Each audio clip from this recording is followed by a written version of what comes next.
তো যিমান কমপ্লেইন হৈছে মোৰে অৰ্ডাৰত হৈছে মই বিজেপিৰ মানুহবিলাকক কৈছো যে অলপ চলপ মিয়াবিলাকৰ ওপৰত কমপ্লেইন দি থাকক এটোত কোনো তাত লুকুৱাবলগীয়া একো নাই মই মিটিং পাতিছো মই ভিডিঅ' কনফাৰেন্স কৰিছো আৰু মই কৈছো সকলোকে য'ত যিমান পাৰে ফৰ্ম 7 ঢালক যাতে অলপ দৌৰা-দৌৰি হৈ থাকে কষ্ট হৈ থাকে বুজি পায় যে অসমীয়া জাতি এতিয়াও জীয়াই আছে ইয়াত এটা কংগ্ৰেছৰ আপত্তি থাকিলেও থাকিব আৰু মই কি কৰিব পাৰোঁ হ'ব কৰক না কি আছে কেছ দিয়ক পুলিচে বিচাৰ কৰিব কিন্তু মিয়াকেতো কষ্ট দিব গৈছিল নহয় গতিকে যোনে যেনেকে পাৰে মিয়াক কষ্ট দিয়ক না আপুনিও দিয়ক না ৰিক্সাত উঠিলে 5 টকা ভাড়া হলে 4 টকা দিব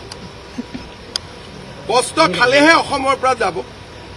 ৰাতিটো 9টাত গৈছিলে মইতো কওঁ মিয়াক কষ্ট দিব ৰাতি 12টাতো যাওক ক'ৰবাত যাব খুজিলে এইবিলাক কোনো ইছ্যু নহয় হিমন্ত বিশ্ব শৰ্মা আৰু বিজেপিয়ে ডাইৰেক্ট মিয়াৰ এগেইনষ্টত আছে আৰু এইবিলাক আমাক ইছ্যু বুলি কৈ কি লাভ হ'ব আমিতো কৈয়ে আছো আমিতো লুকুৱা নাই লুকাইছো নেকি আগতে এইবিলাক মানে ভয় কৰিছিলে অমুক এটা নটিচ গৈ গ'ল অমুক হৈ গ'ল এতিয়া ময়ে চবকে এনকাৰেজ কৰোঁ যে কষ্ট দি থাকে কষ্ট নিদিলে যোৱাকালি মই চাই আহিছো দুলীয়াজানো গৈ পালেগৈ কালি মই চাই আহিছো দুলীয়াজানতো গৈ বহিলেগৈ হয় নে বিমল কালি কৈ আছিল আপোনালোকৰ ঘৰতে লাভ জেহাদ হৈ যাব আপুনি বিচৰা বাতৰি পাব কেৱল নিউজ 18 এপত নিউজ 18 এপ ডাউনলোড কৰিবলৈ স্কেন কৰক এই QR কোড গুগল প্লে ষ্টৰতো পাব এই নিউজ 18 এপ